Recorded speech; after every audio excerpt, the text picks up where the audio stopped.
o si usted está acá, es porque el Espíritu Santo puso en su corazón el deseo de llegar a este lugar y usted le hizo caso. Así que estamos aquí convocados por el Espíritu Santo. He preparado un estudio bíblico simple, sencillo, unas preguntas basadas en el mismo pasaje que voy a compartir.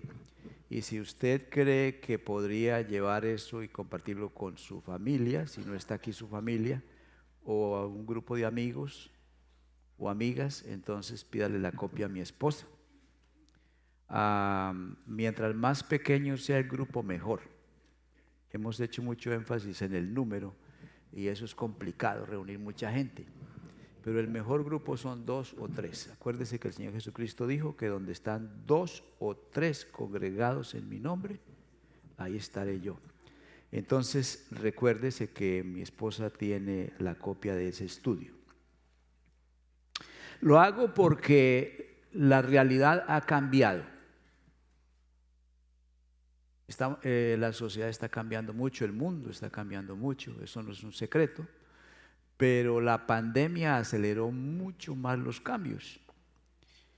Y nosotros andamos en la realidad por medio de mapas mentales. Y los mapas son representaciones de la realidad. Entonces usted agarra un mapa y dice, me voy a ir por este freeway. Pero el mapa no es una copia de la realidad, es una representación. Entonces usted se sube a ese freeway y encuentra que hay un accidente, que hay un atrancón, que están reparando. El mapa no correspondía con la realidad. El mapa que tenemos del mundo hoy en día es diferente al que teníamos antes de la pandemia. O más bien la realidad ha cambiado.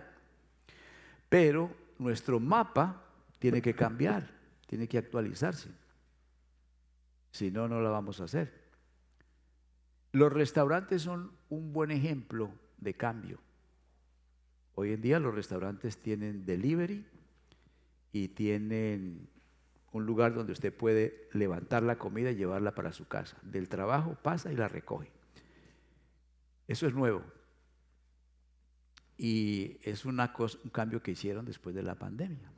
Si la iglesia fuera un restaurante, podría sobrevivir diciendo, tenemos la mejor comida, pero solo la servimos de tal hora a tal hora en tal lugar. ¿Hay un restaurante que hace eso? No, porque no podrían sobrevivir. Nosotros no vamos a tener éxito en compartir el Evangelio si solamente lo hacemos aquí de 11:30 a 12:30 o de 10 a 11:30 y luego el culto. Tenemos que innovar como los restaurantes. Entonces, si usted recibe este mensaje y luego usted lo repasa por medio del estudio bíblico y lo comparte con alguien, usted está haciendo el delivery, porque el Evangelio es un concepto transferible, no es algo para guardar, es algo que Dios nos dio para transmitir, para compartir con otros. Bueno, habiendo dicho esto, les recuerdo que la semana pasada estuvimos aquí explorando la pregunta, ¿cómo sé si soy espiritual? Y usando Romanos capítulo 8 vimos 3 cosas. Que una persona espiritual es una que tiene al Espíritu de Dios en su vida. Segundo, que piensa espiritualmente. Y tercero, que anda de acuerdo al Espíritu de Dios. Eso es una persona espiritual según Romanos capítulo 8.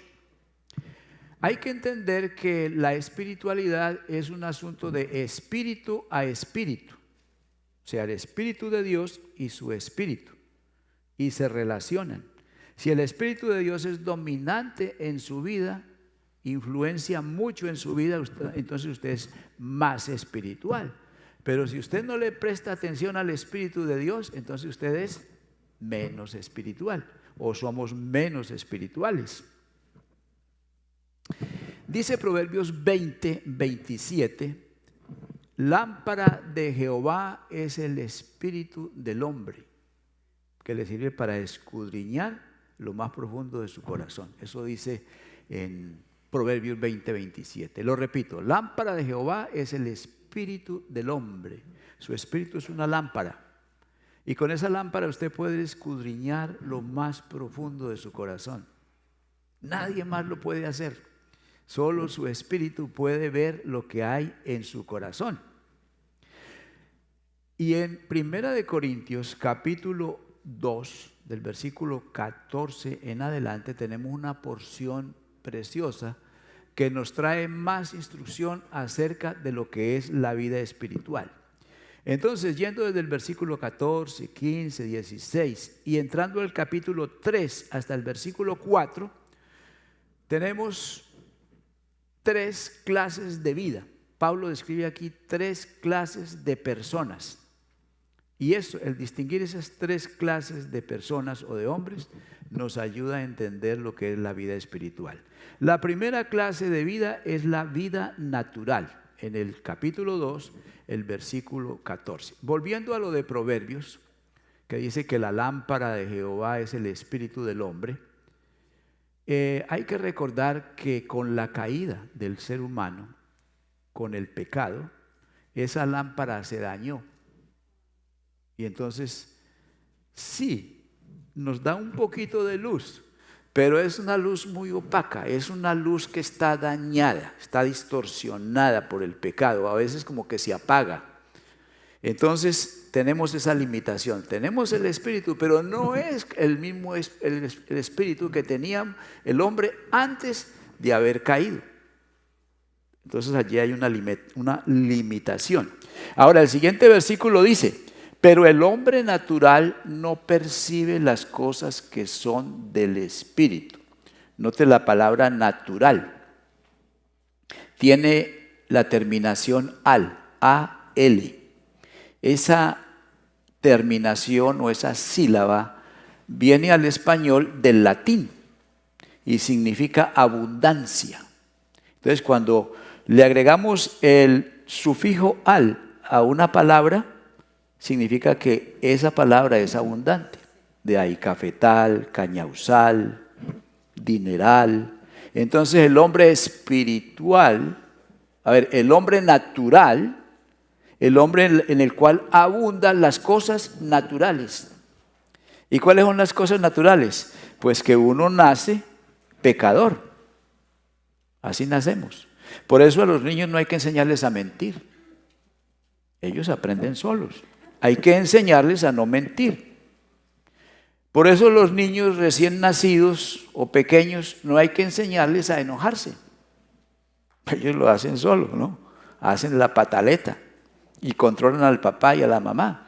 Hay que enseñarles lo contrario, porque eso es lo natural. Entonces Pablo dice aquí: el hombre natural no percibe las cosas que son del Espíritu de Dios. Y peor, para él son locura. Y no las puede entender porque tiene que discernirlas espiritualmente. Entonces el hombre natural es un hombre con limitaciones, tiene ese problema. Las cosas espirituales para él son una tontería, no le haya lógica a eso. Ellos piensan que los que estamos aquí en la iglesia estamos locos, ¿no? Pobrecitos. Ellos son los inteligentes. Dios se nos ha revelado en 3 formas en la naturaleza. Si una persona se pone a observar el mundo natural, el cielo, todo, y razona bien, puede entender mucho de cómo es Dios, que es poderoso, que es inteligente, que le gusta la belleza, muchas cosas aprende de Dios. Ahora, también se nos reveló por medio de las Escrituras. Si una persona comienza a leer las Escrituras y lee con cuidado y tiene en cuenta la puntuación y todo eso, va captando y puede llegar a tener una íntima relación con Dios. Porque la Biblia nos habla más específicamente de Dios. Y también nos ha dado la suprema revelación en Cristo. Cristo nos revela a Dios de una manera más plena. Pero el hombre natural tiene un problema, que cuando mira la naturaleza, cuando lee la Biblia y cuando considera a Cristo, ¿qué pasa? No percibe. No percibe. Porque para él eso es locura y no lo puede entender. Entonces, no culpemos al hombre natural porque no entiende la Biblia o porque mira el universo y dice, el universo siempre ha estado ahí. Hay gente que dice que el universo es Dios, ¿no? Ellos entienden así es como ellos razonan. No los vamos a condenar por eso, no los critique. Porque es que la Biblia dice que para él son locura y no las puede entender. Es que si no puede, ¿por qué lo culpamos? Es como culpar a un chino porque no habla español y decirle, pues usted es bruto, no entiende. Pues ¿qué te va a entender? Él no estudió español, él no aprendió español. Entonces no critiquemos a la gente, tolerémosla. Ellos no pueden entender, solitos no pueden. Entonces, ¿qué podemos hacer con ellos? Orar por ellos, que el Espíritu de Dios los ilumine, modelar la vida cristiana con ellos. Y cuando hablemos con ellos, más bien preguntémosles, en vez de predicarles, hagámosle preguntas sobre lo que creen. ¿Por qué cree así? ¿De dónde sacó esa información? ¿Y qué pasa si esto o qué pasa si aquello? Y escuche y aprenda. Y de lo que usted aprende, usted puede después preguntarle más. ¿Para qué? Para hacerlo razonar, hacerlo pensar, hacerlo dudar. Es todo lo que tenemos que hacer con ellos. No se le vaya a ocurrir decirle, es que usted no entiende porque usted es un hombre natural y no entiende lo que yo, que soy espiritual, le estoy diciendo. Ni riesgos, no le vaya a decir eso. Porque si nosotros somos espirituales, es por la gracia de Dios, por la misericordia de Dios. No es que seamos tan inteligentes, ¿no? Yo recuerdo cómo yo conocí el Evangelio. Fue un obrar de Dios. Yo no tuve que hacer nada. El Evangelio como que llegó a mí. Y cuando leí el Sermón del Monte, un librito que compré por 10 centavos en la calle, no tenía ni 5, pero ese día tenía 10 centavos, lo compré y lo leí y quedé enganchado con la persona de Cristo y con el mensaje de Él. Y ya después, más tarde, alguien me llevó a la iglesia. No es que yo dije, voy a hacer una investigación, ¿no? Y que haya descubierto el Evangelio y lo haya seguido de esa manera. No, Dios me encontró y Dios me trajo. Pero antes yo no podía, no razonaba de esa manera, pensaba de otra manera. Entonces, vamos a ver una gráfica de lo que es el hombre natural. Ese círculo representa una vida, puede ser su vida. Y hay un trono en esa vida. ¿Y en el trono quién está sentado? Yo. Yo esto, yo aquello, lo que yo quiero, lo que yo pienso, lo que a mí me gusta. Y Cristo está fuera de esa vida. Ahí viene el texto que dice, aquí yo estoy a la puerta y llamo. Si alguno oye mi voz y abre la puerta, yo entraré a él, cenaré con él y él conmigo.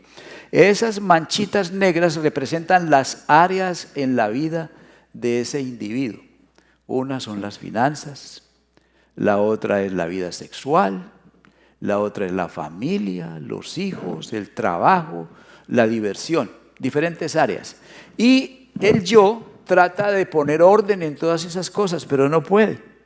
Siempre tiene algo por ahí fuera de lugar, la vida está desordenada, ¿no? Claro que si la miran por fuera, se ve como muy bien, ¿no? Pero él sabe con la lámpara de su espíritu que mira para adentro que su vida está desorganizada. Ese es el hombre natural. Así es como uno viene a este mundo, sentadito en el trono, ¿no?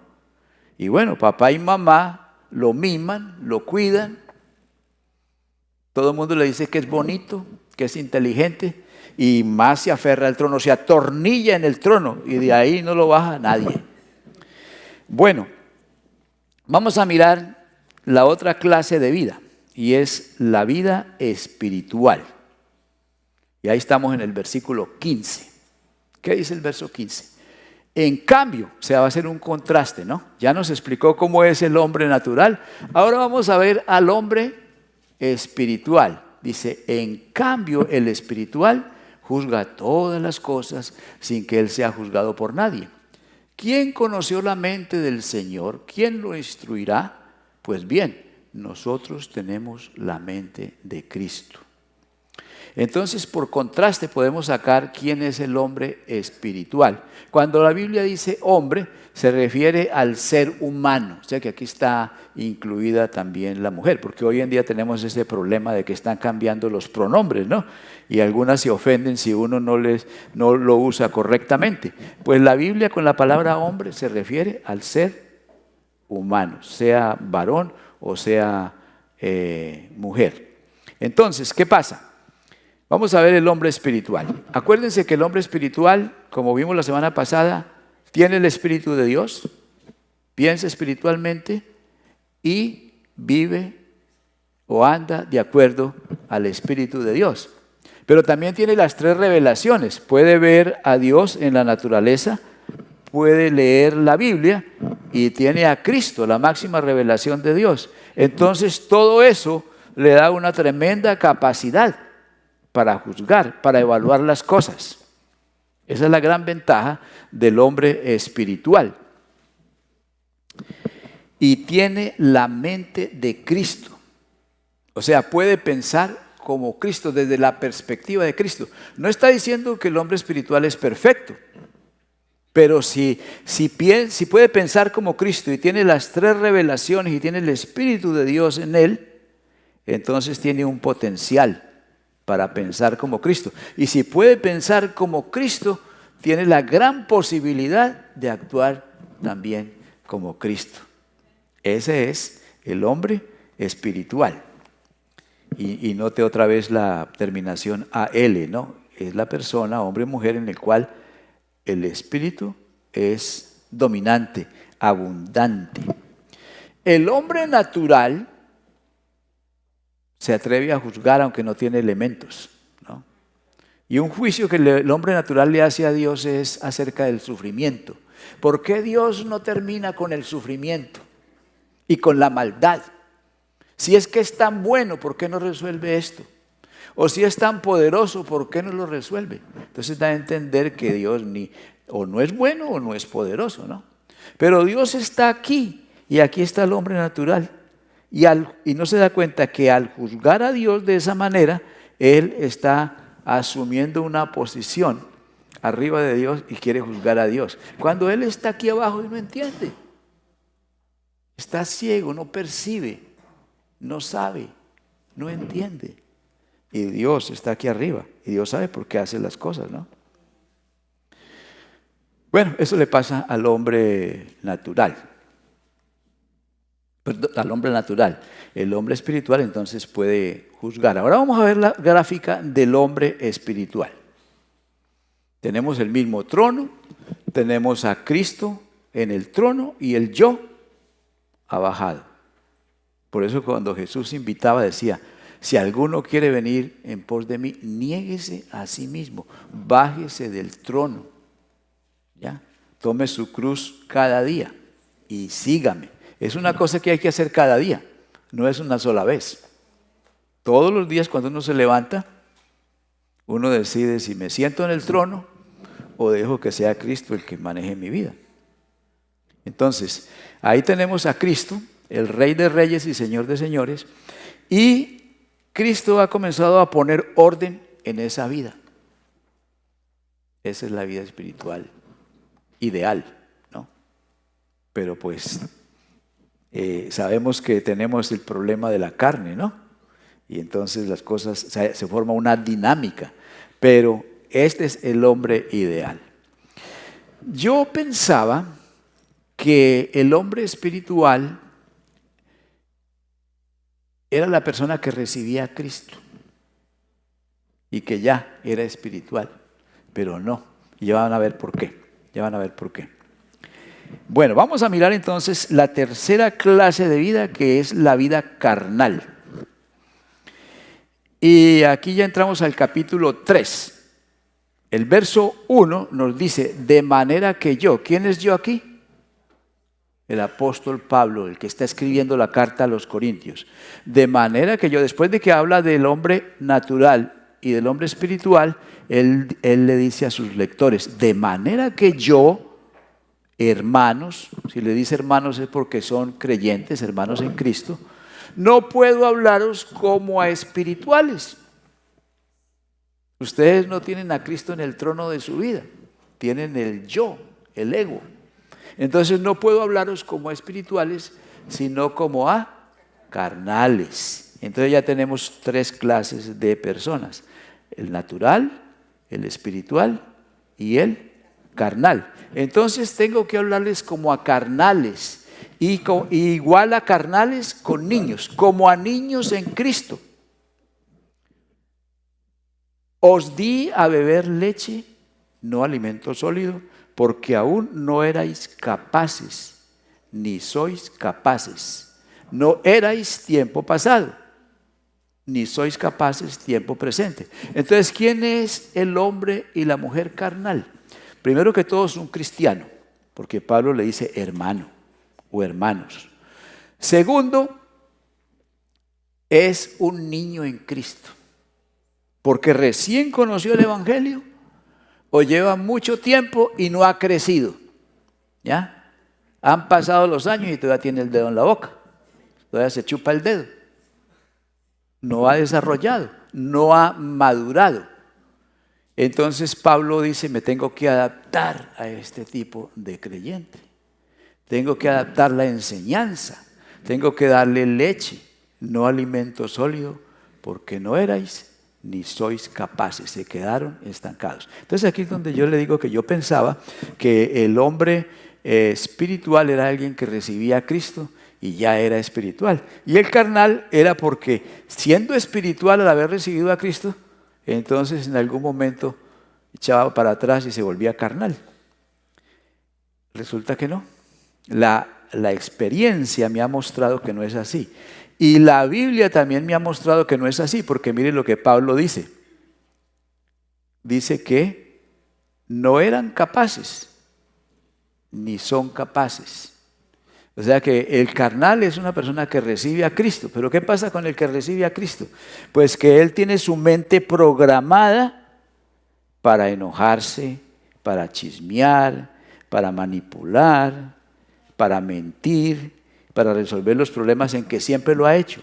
Entonces recibió a Cristo, pero todo ese programa está ahí y lo sigue. Entonces esa persona que recién ha recibido a Cristo necesita comenzar a crecer, necesita comenzar a desarrollarse, necesita ayuda también. Para eso es el discipulado. Y entonces va desarrollando. Pero estos creyentes en Corintio, nada, estaban lo mismo, había pasado, Pablo estuvo allá y ahora les está escribiendo, tiempo después, y están lo mismo. Entonces, un carnal es un creyente, alguien que tiene a Cristo, pero que no crece, se estancó. Todavía se sigue chupando el dedo. Triste, ¿no? Bueno, ¿qué más podemos decir del hombre y la mujer carnal? Hay unas señales de la carnalidad. Vamos a mirar el siguiente texto. ¿Ya lo tienen? Porque sois carnales, en efecto, habiendo entre vosotros celos, contiendas y disensiones. ¿No sois carnales? O sea, si tenemos eso en la familia, o en la iglesia, o en el trabajo, es porque somos carnales. ¿Qué más dice el 4? Pues cuando uno dice, yo ciertamente soy de Pablo, y el otro, yo soy de Apolos, ¿no sois carnales? Eso quiere decir que el carnal le gusta hacer partidos, divisiones, es tribal, es ultranacionalista, o sea, hasta en el deporte. Hay gente que son fanáticos de un equipo y se pelean con los del otro equipo, ¿no? Y se echan la madre y se golpean.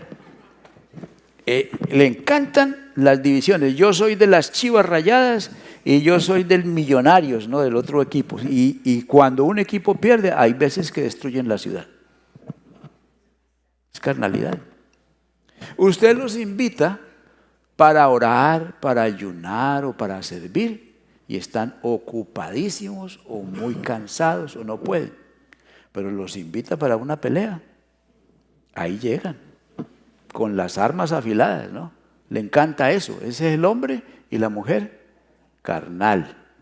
Y en esa iglesia de Corintio había esa situación.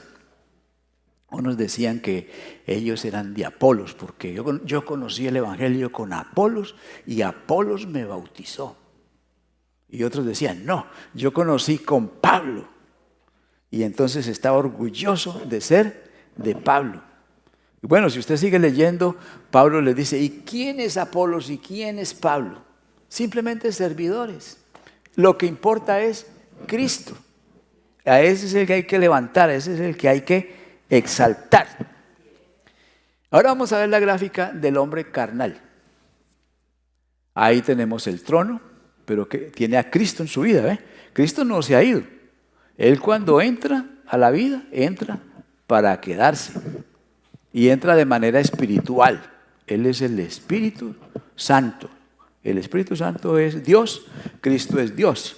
Entonces Él está dentro de esa persona, pero el yo está en el trono otra vez. Y ha desorganizado todo otra vez. De manera que la vida de la persona carnal es igualita a la vida de la persona natural. No hay diferencia.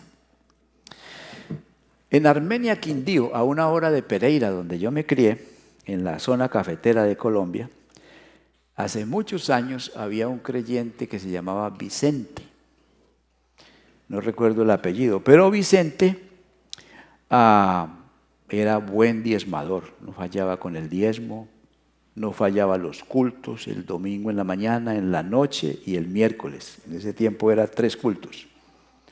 No fallaba la reunión de varones, en todo estaba, pero era carnal. Y era bueno en el manejo del machete. Y un día tuvo un problema con un vecino y comenzaron a discutir. Y el vecino le dice, mírenlo, es que evangélico, es un sinvergüenza que anda con la Biblia debajo del brazo. Y mírenlo como me insulta y como me trata, es que evangélico. Cuando le dijo eso, Vicente se descontroló. Él era medio morenito, ¿no? Se puso morado y entró a la casa, sacó el machete, salió y lo rastrilló ahí a los pies del vecino y le dijo, yo soy cristiano, pero mi machete no. Lo tuvieron que agarrar porque ya se le iba a ir encima con el machete. Cristiano cumplidor con todo, maestro de la escuela dominical, pero carnal. Yo no creo que Cristo en el trono de la vida de Vicente hubiera tratado al vecino de esa manera. El Cristo estaba ahí triste, con lágrimas, viendo lo que hacía Vicente. ¿Y cuántas veces nosotros no hemos entristecido al Espíritu Santo o lo hemos apagado también? Una cosa que debemos entender con la palabra carne o carnal es que la palabra carne en la Biblia significa 2 cosas. Significa los músculos, la carne, la sangre, el cuerpo, pero también significa una fuerza, algo dentro de nosotros que está contra Dios. Y nosotros tenemos que decidir si seguimos ese camino o seguimos lo que dice el Espíritu. Pero no quiere decir que el cuerpo sea malo. Por ejemplo, cuando Jesús le dice a Pedro, bienaventurado Pedro, te felicito porque no te lo reveló carne ni sangre, sino mi Padre, se refiere al cuerpo, al ser humano, no te lo reveló ninguna persona. Pero cuando Pablo habla de la carne, en estos pasajes, está hablando de esa fuerza, de esa inclinación a hacer lo malo o lo natural. Entonces distinga eso. No es que su cuerpo sea malo. Dios creó su cuerpo, una maravilla. Y es templo, lo creó para eso. Entonces el cuerpo no es malo. Que usted le dé mal uso al cuerpo es otra cosa. Pero el cuerpo es bueno. No es algo de lo cual hay que avergonzarse, ¿no? Algo que tenemos que cuidar lo mejor que se pueda. Entonces ahí tenemos la gráfica del hombre carnal. Ahora vamos a la aplicación de estas tres clases de vida. Con su lámpara, acuérdense que Proverbios 20:27 es un buen texto. Dice, lámpara de Jehová es el espíritu del hombre, el cual escudriña lo más profundo del corazón. Entonces, por favor, con esa lámpara de Jehová que le ha dado, escudriñe lo más profundo de su corazón y preguntándose, ¿yo soy natural? ¿Un hombre o una mujer natural? ¿Soy un hombre o una mujer espiritual? ¿O soy un hombre o una mujer carnal? ¿Qué soy yo? Hágase esa pregunta. Porque yo no puedo juzgar, ni debo. Yo nada más puedo explicar la Biblia, la palabra de Dios. Pero usted tiene que aplicársela, ¿no? Usted sabe una cosa, que el doctor no es el que lo cura a usted cuando está enfermo.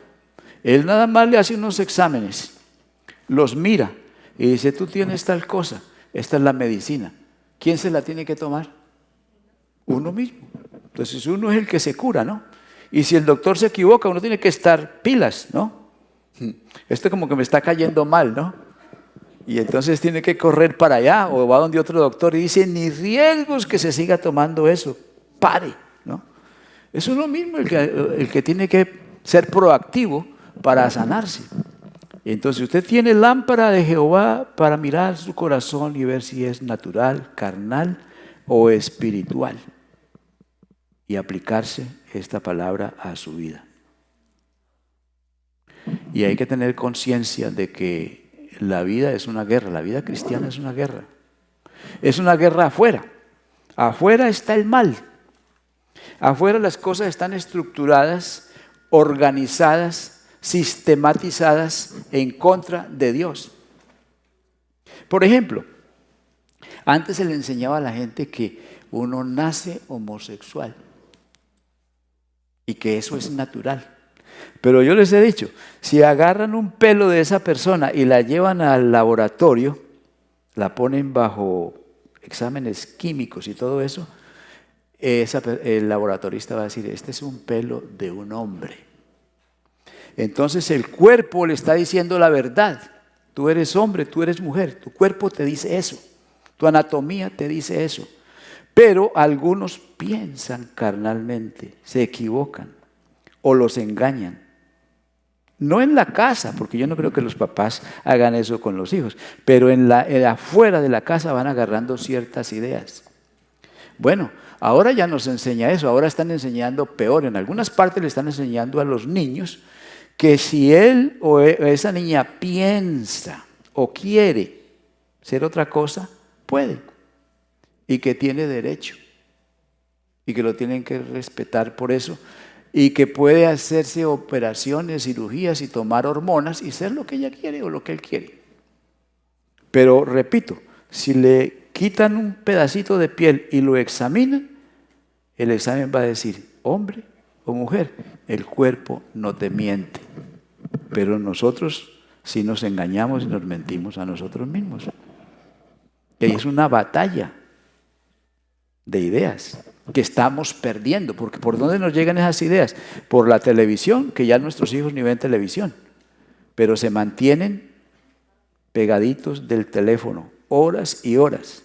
Por ahí reciben mensajes de los amigos, reciben información equivocada. O sea, el hombre natural tiene un problema, y el carnal también, problema de percepción. No percibe las cosas que son del espíritu, pero también tiene un problema de contaminación. O sea, el mundo está contaminado con ideas equivocadas e ideas falsas y estamos perdiendo esa guerra. Porque 40 minutos de estudio bíblico a la semana con 100 y pico de horas a la semana de Facebook, de juegos con mensajes subliminales, de toda esa información, ¿qué es? Nada, nada. Eso es una cosa sumamente triste, demasiado triste. No sé cómo va a terminar esto, pero no quiero ser profeta de mal agüero, pero esa es la realidad en que estamos. Comience por sí mismo, necesita ponerse la armadura del Señor y convertirse en una persona espiritual por su familia, por sus nietos. Bueno, ¿y cuál es la manera de pasar de hombre natural a hombre espiritual? La vieja fórmula. Desde Noé se predica eso, arrepentimiento y fe. Lo que predicaba Juan el Bautista, lo que predicaba Jesús. Arrepentíos porque el reino ha llegado. El rey ha llegado a sentarse en su trono. Arrepiéntase, bájese de ahí. Que ese trono le corresponde al Rey de Reyes y Señor de Señores. Pónganse de pies.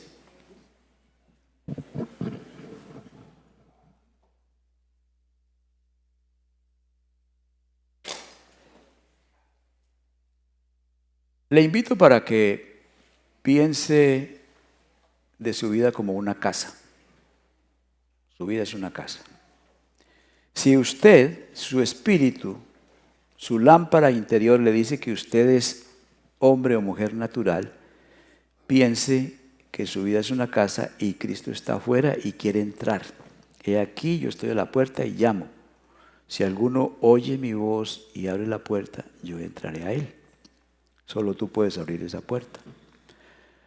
Si usted discierne que usted es carnal, pues siga pensando de su vida como una casa. Y piense que Cristo está ahí en su vida, pero ¿qué está haciendo Cristo? Está abriendo las ventanas, está limpiando, botando la basura, lavando los platos, prendiendo las luces, reparando los daños, las goteras, barriendo, decorando, acomodando todo, limpiando el polvo, sacando las ratas, las cucarachas, las telarañas. Pero de pronto usted le dice, un momento, pare. Yo lo invité a usted a mi vida solo para una cosa. Yo lo que quería era que usted me resolviera un problema económico. Ya me lo solucionó, eso es todo lo que quiero. O no, yo quería que usted me ayudara a solucionar un problema sentimental. Y ya pasó. Por favor, quédese quietico. Lo que hacemos a veces, y por eso somos carnales. O yo lo que quería era que me solucionara un problema de salud. Yo estaba muy enferma. Y me lo solucionaste, gracias. Pero no más.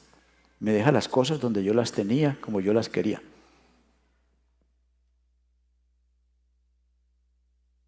Entonces, si eso está pasando en su vida, le toca a usted conversar con Cristo y decidir cómo van a ser las cosas, ¿no?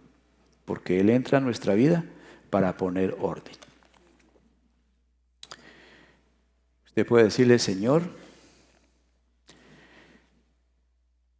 mi vida es una batalla, es una guerra y la estoy perdiendo. Y Señor, estamos heridos, a veces peleamos no con el enemigo, sino entre nosotros mismos. Ayúdanos, Señor, a iluminarnos